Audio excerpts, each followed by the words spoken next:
Digital artist A.J. Brockman has never let spinal muscular atrophy, a progressive neuromuscular disease, interfere with his art. With the use of one finger on his left hand, he is able to manipulate a mouse and have no limitations due to his disability. Wheelchair-bound since the age of 2, the now 23-year-old Brockman has become an accomplished digital artist. Using computer software to paint portraits, landscapes, and poster art, he has worked with several high-end clients, including major corporations, nonprofits, government, and even a family portrait of the President of the United States. AJ said, "I view myself as being differently able, and I live life to the fullest every day. I consider myself an old soul, and that carries throughout my artwork. Using life experiences, my interests, and many other forms of inspiration, I create. My technique is a hybrid of impressionism and realism, which creates a unique composition. An extremely time-consuming process. I do hours of research on my subject matter before I ever open the canvas. As a South Florida native, a lot of my work reflects the ocean, landscapes, and a beachside lifestyle. However, my work runs the gamut, and I do not limit myself to a specific genre." Ladies and gentlemen, I'd like to introduce A.J. Brockman. My name is A.J. Brockman, and I am a digital painter. Digital painting itself has been around for a while, but it's been in different, arenas like concept art and architectural drawings and stuff like that. So I'm kind of bringing it to the next level in the fine art aspect. I started in art because I love it. I have a passion for it. When I was younger, I would paint traditionally. I used the paintbrush and acrylics just like any other artist would. And as my disease progressed, I began to use the use of my hands and was forced to transfer into more of a digital medium. I was fortunate enough to develop and understand how to use the computer and computer software to my advantages early on, and that's kind of how it started. I paint with my left hand, but more specifically, I only paint with one finger on my left hand. I really only have, 2 or 3 inches range of motion, left to right and up and down. I mean, that's it right there.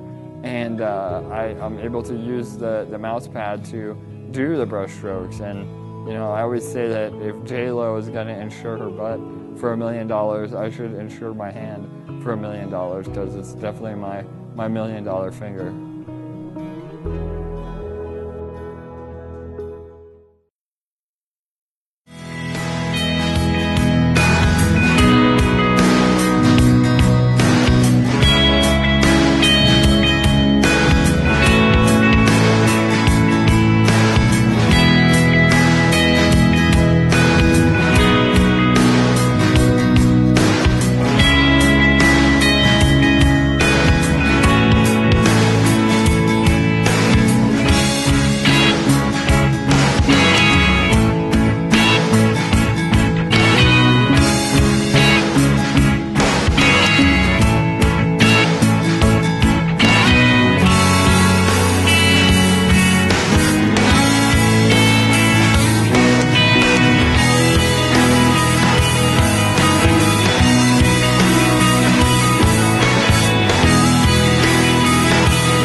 I'm not a very religious person, but I think that, you know, we more along the lines of fate. You know, like I've been given this hand in life, and it's, you know, I have so many drawbacks in certain areas, but I still have my one finger, and you know, I use that because that's really all I have left, and I'm able to exploit that to still create and do what I want to do. And you know, I feel fortunate that I at least have that finger to still work with. And when the day comes where I don't have my finger anymore, where my disease progresses to where I can't do what I'm doing now, then, you know, I'll move on to the next step and see where this goes.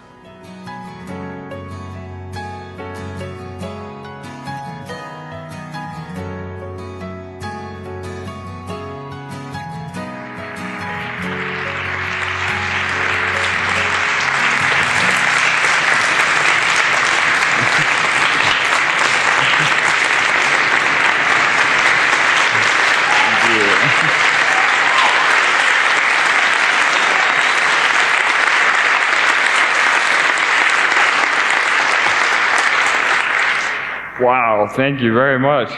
Wasn't expecting that, for sure. So, well, it's pretty surreal to be here in front of all you guys today, knowing that, you know, I was the one in your shoes just a few short years ago. I only graduated in '09, so we've been real busy lately in the last few years. But I was fortunate enough to be hired right out of college, right after graduating, and I was actually hired by a former DMAC professor. So I tell you guys that because you never know when an opportunity might arise. I had no idea that I was, you know, basically interviewing for a job the entire time at DMAC, and landed the job right out, and it was truly amazing. So had a really great time working for that firm. I loved my job, but I learned from it every day. It was a great experience. But there was always something missing, and I decided to go ahead and leave that job rather than getting fired like Paul over here. But yeah, and I ended up leaving to pursue my passion, which was the fine art and digital painting. While one day I was sitting at home, and I'm pretty good at sitting. But I was sitting brainstorming on how to get my name out there, how to launch my fine art career, and I thought, you know, what bigger way to get my name out there than to do a portrait of the first family? So I spent the next 6 months working on that portrait, and a lot of people think it's a photograph, but it's about 70 different reference photos that I used to create that. And it's the only family portrait that includes the dog Bo, so that was super important to me. And I knew that if I focused on it and it came out the way that I had envisioned, that it would get the president's attention. Now, I didn't have any leads or anything. You know, it's like, how are you going to get in front of the president, AJ? That's pretty ambitious, but I've always dreamed big, and that's kind of how it all started. So I finished the portrait, and I sent it off to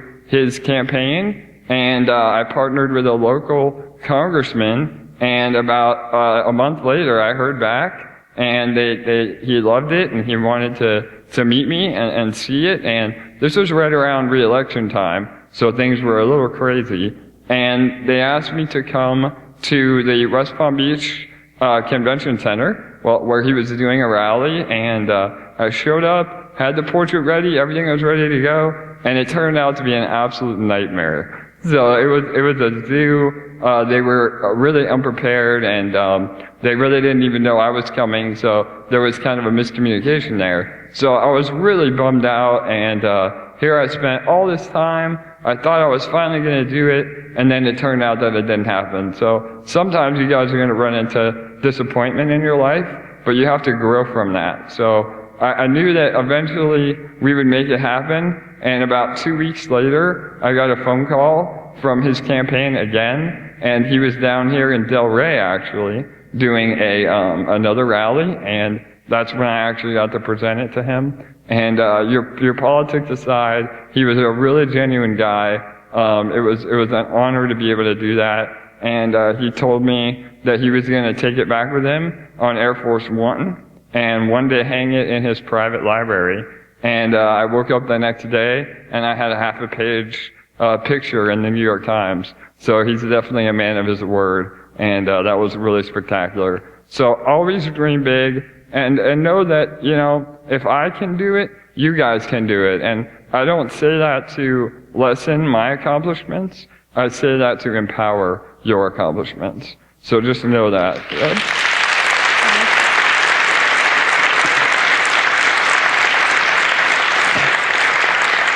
And finally, I want to leave you with a little more advice here. The one thing is be memorable. I've always had my wheelchair to kind of, you know, make me memorable. I don't let my wheelchair define who I am, but it definitely helps. And one thing that I did that was pretty cool was I grew my handlebar mustache. And I did that because not because I'm a hipster or it was trendy, but although I do like skinny jeans and PBR, but I grew it so that people would remember me for my mustache rather than my wheelchair, and it turned out that way. And it's okay to be different, you know. Always try to stand out, and normal people are boring. So yeah, so always stand out, and definitely, and get used to drinking coffee and staying up late, although, Paul, you drink too much coffee, I think, buddy. Yeah, because that'll help your creativity, because there will be some late nights, as I'm sure you guys know. But finally, my last thing is here, you know, everybody in this room can create. You proved that by graduating. But what's the difference between to create and being truly creative? Well, we're going to do a little spelling bee here. So, to create is C-R-E-A-T-E. Well, you're going to drop the last E, and that E stands for excuses. So never have any excuses. And then you're going to add an I-V-E, and the I-V-E stands for I vow excellence. So if you guys can create and vow excellence, that's how you will truly be creative.